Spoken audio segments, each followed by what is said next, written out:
ساری چیزیں بیکار ہیں۔ ہم نے قرآن کریم کی جو بہت ہی چھوٹی سی ایک آیت کا ٹکڑا آپ کے سامنے تلاوت کیا ہے، اسی پر ہم کچھ باتیں آپ کے سامنے رکھیں گے۔ اللہ تبارک و تعالی نے فرمایا کہ وَإِن تَعُدُّوا نِعْمَةَ اللَّهِ لَا تُحْصُوهَا۔ میرے بندو، میری نعمتیں، میرے انعامات، میرے گفٹس، میرے تحائف اتنے ہیں تمہارے اوپر، اتنے ہیں کہ اگر تم ان کو گننا چاہو اور شمار کرنا چاہو اور لکھنا چاہو تو تم ان کو شمار نہیں کر سکتے، گن نہیں سکتے۔ اس سے آپ اندازہ لگا سکتے ہیں، جس چیز کو شمار ہی نہ کیا جا سکے، نہ انگلیوں پر، نہ عقل میں، نہ صفحے کرتاس پر، تو ان نعمتوں کا آپ اندازہ لگا سکتے ہیں کہ اللہ رب العالمین کی نعمتیں کتنی زیادہ ہوں گی۔ ایک جگہ اللہ تعالیٰ نے فرمایا، بس اس سے آپ اندازہ لگا سکتے ہیں کہ قُلْ لَوْ كَانَ الْبَحْرُ مِدَادًا لِكَلِمَاتِ رَبِّ، اے نبی کہہ دو کہ روئے زمین پر پوری کائنات میں جتنا بھی سمندر ہے، جتنا بھی پانی ہے، اس سارے کے سارے پانی کی سیاہی بنا ڈالو، روشنائی بنا دو۔ سمندر کا پانی، اور جو لوگ جغرافیہ پر، بھوگول پر نظر رکھتے ہیں، ان کو اچھی طریقے سے معلوم ہوگا کہ دنیا کے جس حصے میں ہم اور آپ رہتے ہیں، خشکی میں، اس کا 3 گنا زیادہ پانی ہے۔ اس دنیا کے اگر 4 حصے کر دیے جائیں تو 3 حصہ پانی ہی پانی ہے۔ جس حصے میں ہم اور آپ دنیا رہ رہی ہے وہ 1 حصہ ہے۔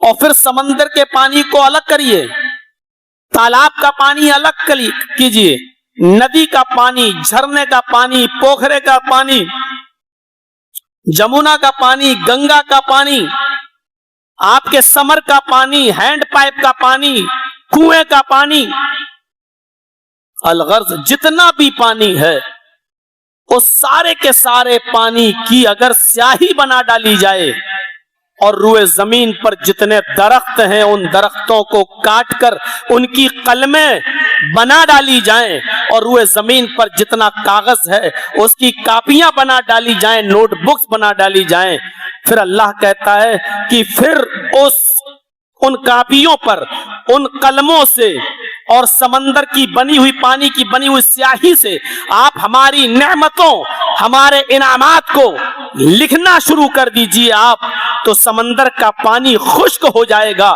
قلمیں گھس جائیں گی، کاغذ بھر جائے گا، لیکن تم اللہ رب العالمین کی نعمتوں کو نہیں گن سکتے ہو، پورا نہیں کر سکتے ہو۔ اس سے آپ اندازہ لگا سکتے ہیں کہ اللہ رب العالمین کی نعمتیں کتنی کثیر تعداد میں ہے ہمارے اوپر۔ آپ اللہ کی حمد، اس کی ثنا بیان نہیں کر سکتے۔